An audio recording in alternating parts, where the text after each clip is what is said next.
का दशावतारातील भीष्माचार्य आपल्याला म्हटलं जातं. प्रत्येक वेळी आम्हाला कुठेही अडचण आली, वैयक्तिकरित्या मला म्हणा, तरी प्रथमतः तुमच्या चरणाजवळ यावं लागतं. सद्गुरू वाचून सापडे ना सोय. आणि गुरुचं स्थान किती महत्वाचं आहे हे आम्हाला पटते, पण प्रत्येक माझ्या पुढच्या पिढीला कळायला हवं. त्यासाठी सर्वप्रथम आधी पहिल्यांदा मी तुमच्याकडून जाणून घेऊ इच्छित की आपले या दशावतारातील गुरु कोण. आणि दुसरा माझा लागूनच प्रश्न आपल्याला आहे त्याला की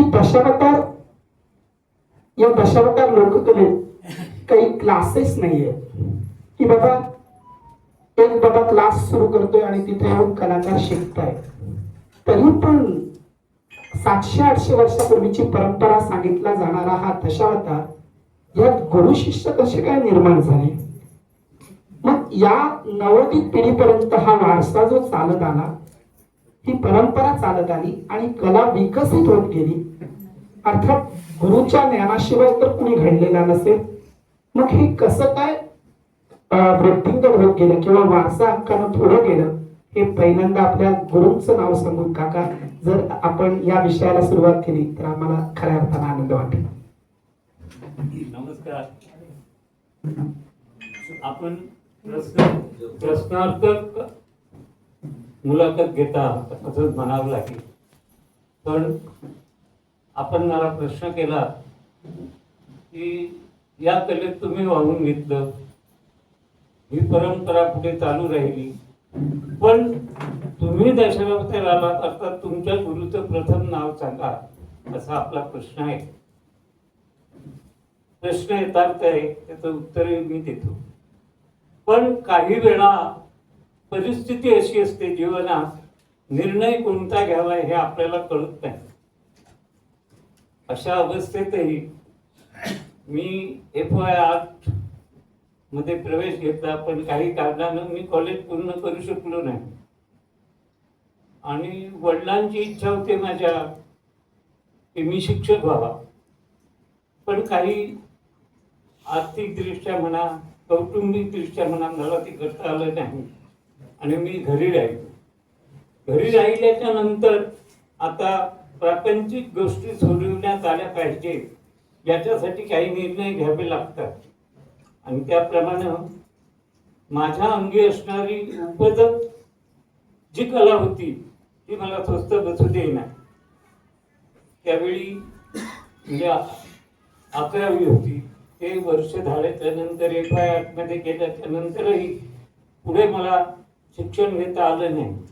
पण वडिलांची इच्छा तू शिक्षक व्हावा, पण त्यावेळी BEd वगैरे असताना मला ते करता आलं नाही. पण मी ज्यावेळी प्रपंचात पडलो तेव्हा आर्थिक दृष्टीची चणचण लागल्यानं किंवा जाणीव झाल्यानं मी या कलेकडे वळलो. याला कारण शालेय जीवनात माझ्यात ते गुण होते, पण गावात असताना असा एक प्रसंग निर्माण झाला, तो म्हणजे आमच्या मालवणी ज्याला पडदे नाटक म्हणतो ते दुसऱ्या दिवशी होते आणि आदल्या दिवशी एक कलाकार आजारी पडला. त्यावेळी माझ्याकडे त्याचे व्यवस्थापक आले की उद्या ही भूमिका कर. मला त्यांनी एक पुस्तक दिलं आणि त्याच्यात भाग घ्यायला लावला. एका दिवसात मी ती भूमिका केली, पण तो एक टन वर पडला आणि मग मला भूमिका पडद्या नाटकातले चालू झाल्या. पण अशा वेळी नंतर काही नाटकं बसवता येईना, खूप खर्च वगैरे येऊ लागला. म्हणून आमच्या युवक कलाकारांनी दशावतार नाटक बसवून करायचं असं ठरलं. कारण आमच्या पंचायतनात वार्षिक एक पूजा होत होती, तिथं नाटक होत होतं. असं करता करता नंतर निर्णय झाला की दशावतार करायचा. आणि ते दशावतार करत असताना पहिला मी एक नाटक बसविलं गावात आणि त्याच्यात सुरुवात झाली. असं करताना आमचा ग्रुप तयार झाला, त्याच्यात मंडळ स्थापन झालं.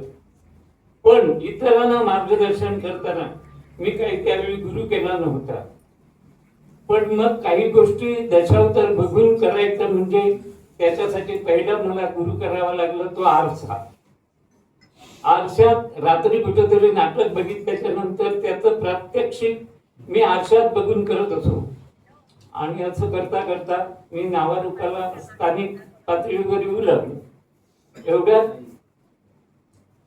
म्हणजे माझे बंधुस्थानी असणारे आणि पुढे जाऊन सांगावं तर गुरुस्थानीही असणारे बाबा राणे कोणसकर आसगावकर कंपनी चालवित होते. त्यांच्यापर्यंत माझा इतिहास पोचला. मग डबल नाटकं असली की काय असलं तर ते आपल्या बंधुराजांना सांगून मला आसगावकर कंपनीत घेऊन जाऊ लागले. असं करता करता नंतर आता ज्यांना मी गुरु मानतो ते वामन गोपाळ खानोलकर हे प्रख्यात दशावत्री होते त्यावेळी. म्हणजे आता तसा हे विद्यार्थी माझ्याकडे बघतात तसा एक त्यांचा दबदबा होता. आणि मग ते माझ्या बाबतीत जिथं जातील तिथं चांगलं सांगू लागले, मला नेऊ लागले. वाटेनं रस्त्यानं चालताना किंवा घरी बोलावून मला मार्गदर्शन करू लागले. त्याच्यामुळे मी त्यांना गुरुस्थानी मानलं. आणि दत्तमाऊलीप्रमाणेच काही गोष्टी मला कराव्या लागल्या. आता जसं बाबांचं नाव घेतलं तसं गंगाराम मेस्त्री, बाबा पालव अशी बरेच त्यावेळचे दिग्गज कलाकार मला माझी हा कलाकार घडेल अशी माझी स्थिती पाहून मला मार्गदर्शन करू लागले. मी त्याचे आजही उपकार विसरू शकत नाही. आणि माझ्यावर पैलू पाडण्याचं काम या माणसाने केलं. आणि पुढे असं करता करता पण मला व्यावसायिक रंगभूमी करता येणार किंवा दशावतार करता येणार. पण आता तुम्ही विचारलेला पहिला प्रश्न गुरु कोण, तर असा माझा गुरुचा प्रवास आहे. अनुभवातून, आरशातून आणि वामन गोपाळ खानोलकर यांच्या मार्गदर्शनानं. कारण त्यांनी मला माझी स्वतःची निवड त्यांनी स्वतः केली. ते म्हणाले मी 50-56 वर्ष दशावतार केलं पण माझ्याकडून शिष्य घडला नाही. पण याच्या पुढे माझा वारसा चालविण्यासाठी मी तुझा गुरु आहे, तू माझा शिष्य आहे. जाहीररित्या त्यांच्याकडे असताना एक जंबिया त्यांनी जाहीर सभेत मला दिला. आणि सांगावंचं वाटतं म्हणजे या परंपरेला धरून मरण्यापूर्वी 4 दिवस मला बोलून आपलं डोकं माझ्या मांडीवर ठेवलं, आपल्या मांडीवर ठेवलं माझ्या. आणि त्यांनी सांगितलं मी 50-56 वर्ष कारकीर्द केली पण मी कुठं पाठ लावून घेतली नाही. आणि हाच वारसा तुला चालवायचा आहे. आणि त्याने आपल्या भावाला सांगितले की माझं देहांत झाल्याच्या नंतर यशवंतला आणल्याशिवाय मला अग्नी द्यायचा नाही. आणि त्याप्रमाणे ठरलं. आणि त्याप्रमाणे मी आजही माझ्या अनेक पुरस्कारांमध्ये प्रामुख्यानं वामन गोपाळ खानोलकर यांचा फोटो लावलेला आहे.